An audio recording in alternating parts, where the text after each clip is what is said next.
Ayan, so dito tayo ngayon sa duty free. Tingin tayo ng pwede bang pasalubong. Sana lang may mura. Naghahanap ako ng chocolate na pampasalubong pero duty free to eh. So baka wala tayong mapala rito na medyo mura.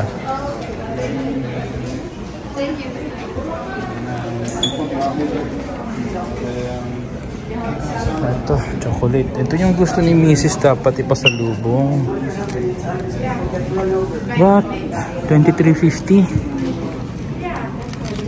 Mahal, pero malaki, pero mahal.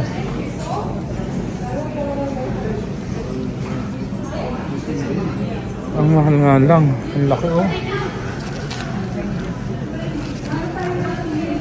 Ang mahal. Grabe. 23.50 dito. Toblerone nila 24.50. Grabe, mahal talaga pala. Ang mahal talaga ng mga chocolates or lahat ng bilihin dito sa sa duty free, no? Ayan. Ayan guys. Up, hindi nyo makikita. Up. There you go. Ayan.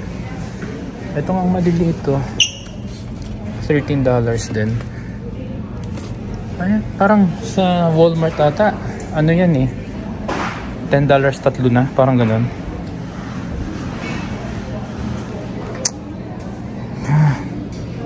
Ayan. Ferrero. 15. Hindi, 18 to. Ito 15. Siguro sa na lang. Sa Pinas na lang. Sa Pinas na lang ako titingnan. Baka may mura-mura pa. Guys, good morning and welcome back to our YouTube channel. So, ngayon nasa airport tayo. Ayan. Calgary Airport. So, pauwi tayo ng Pinas. And makapansin nyo, wala yung mag-ina ko, wala yung asawa ko, wala si Sebastian. So, ako lang ang babiyahe ngayon. Konting araw lang naman, siguro mga 1 week, ganon, mga more than 1 week naman. So, isang mabilis ang uwi lang. And it's naman siya, planado uwi naman. Ayun. So, shoutout nga muna pala sa sa tropa ko, kay Alan tsaka kay Gladys kasi hinatid nila ako dito sa airport. Ayun. So, medyo matagal-tagal pa itong hihintayin ko. Alas 12 pa lang. So, ang boarding time ko is alas 3 pa ng hapon. So, ayun, lakad-lakad lang muna. So muna. So bali ang airline ko is WestJet papuntang Japan and then Japan to Manila. So ito first time ko magto-travel mag-isa palabas ng Canada. Sana maging okay, wala maging problema, maging smooth ang lahat. And yun, and sana rin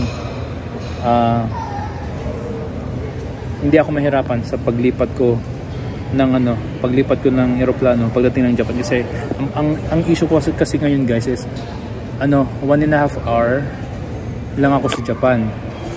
So dating ng alas 4 doon and then parang around 4:25 yung land ko doon. And then pagdating ng Japan alas 6 naman, so Japan to Manila. Ganun ang biyahe. So doon ako medyo natatakot. Yun ang pinoproblema ko. Sana hindi ako mag-out sa oras, walang maging problema. Sana maging mabilis lang. Ayan. So ito ang airport ng Calgary. Malaki siya. Doon. Yung duty free. Tumingin ako ng mga chocolates, ang mahal ng presyo. Ayan. So dito lang ako sa may D na gate, pero yung gate ko talaga is doon pa sa part na yun doon. Kaso matao doon kaya dito lang muna ako. Ayan.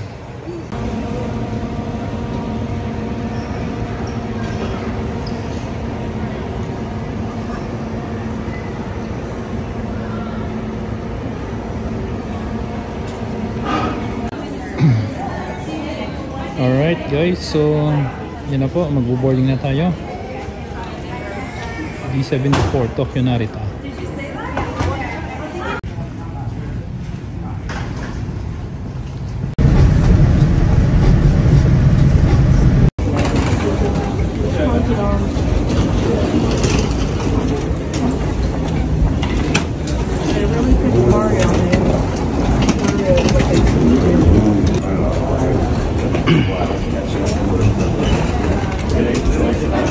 Japan.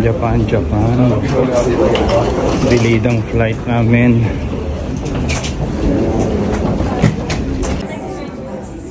Guys, update lang. So wala pa ako sa Pilipinas. So andito ko ngayon sa Haneda Airport. Ayan. Okay, so dito ko ngayon sa Haneda Airport kasi nagka-problema dun sa flight ko papuntang pauwi ng Pinas. So ang nangyari is na-delayed yung flight namin from Calgary to Narita. So paglapag namin ng Narita, yung mga pangalan namin na may connecting flight going to Manila is nakalista na. So sinalubong na kami agad ng staff kasi less than 1 hour na lang boarding na ng flight namin pauwi ng Pinas. Kaya ang nangyari ngayon, so wala nang flight sa Narita. So meron na lang is dito sa Haneda. So nagbiyahe pa kami ng bus from Narita Airport to Haneda Airport. So mahigit isang oras na biyahe din yun, pero inasikaso nila kami. Binigyan nila kami ng ng transfer bus para ibiyahe kami papunta rito. Pero guys, sobrang hassle. Ito pa ang malupit. Ang biyahe namin is 1:00 pa ng madaling araw, Monday. Tapos may biyahe pa ako mamaya ng pauwi ng Davao ng 3:00 ng hapon. So dating ko sa Pilipinas is 6:00. Siguro by 7 ako makakalabas ng airport. Dadaan pa ng immigration, kuha ng isang maleta. Tapos biyahe pa uwi ng condo. Tapos siguro pahinga lang, ligo siguro. Kuha ng ibang gamit. Tapos biyahe na ulit pabalik ng airport naman. So grabe itong experience nito guys. Oh my God. Madami kaming naapektuhan itong biyahe na to. Ay, WestJet. Kakaibang experience. Alam mo yung pagod ka na sa biyahe from Calgary, tapos ito extended ka pa ng another 12 hours dito sa Japan. So yan, update na lang ako mamaya. So maaga pa, 9:00 pa lang, so meron pang 4 na oras mahigit na hihintayin dito sa airport. Yun lang muna guys.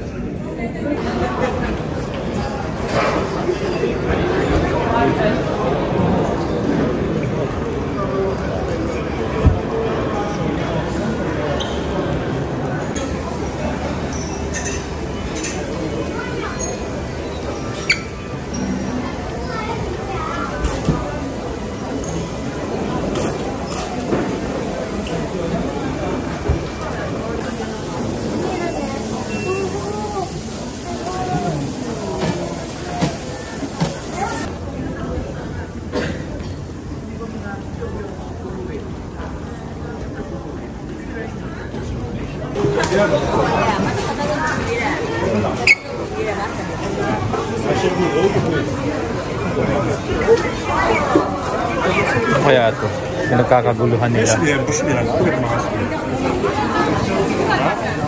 Duty free.